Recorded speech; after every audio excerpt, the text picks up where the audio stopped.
After coming off playing Death Stranding for this last week, almost every day, I jumped over to Doom the Dark Ages. Thank you to Bethesda for sending me over the free code to play the game, to check out the game. And when I say that was like a adrenaline shot, it's absolutely sick. You ever been to Dave & Buster's or like your local arcade and you go to that one big machine in the middle of the arcade that you're able to sit in and has the big handles to do like zombie apocalypse, insert 50 tokens.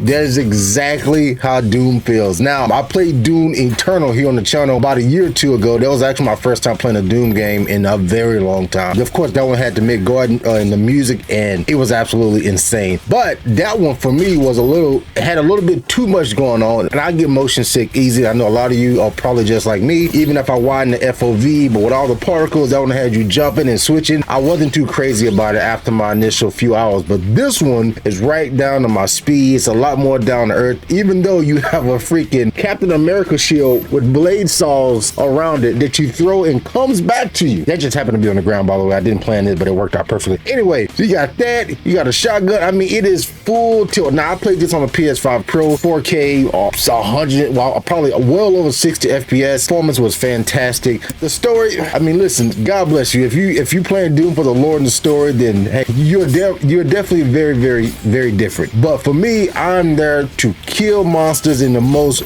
graphic and gory way possible, with a little style and a little flash, jumping around. And the fact that this is on Game Pass, man, I always think, of course, now I have the YouTuber privilege where for the most part I don't have to buy games anymore, which is a blessing after you work so hard, you know, on making on making a brand and making a channel. But I think back to me being in college or out on my own for the first time, broke and still trying to game, and having something like Game Pass that I can pay, I don't know how much it is now, what, 20, 25 bucks to play some of these bangers that they've been putting out these last few months, like freaking Oblivion Remastered, Forza Horizon, Call of Duty, South of Midnight, Doom Eternal, Gears of War or remake coming up in a few months. I mean, the value is incredible, but that's just something that I'm able to take a step back and look like, oh man, this is fantastic. The fact that ID Software was able to pull it all together, you know, with the gameplay, being on PS5, being on Xbox, being on PC, being across the platform, especially in 2025, where every time a big game releases, for the most part, there's some performance issues. They need a first day patch, just wrong. But this game came like old school. You pull the CD out the box,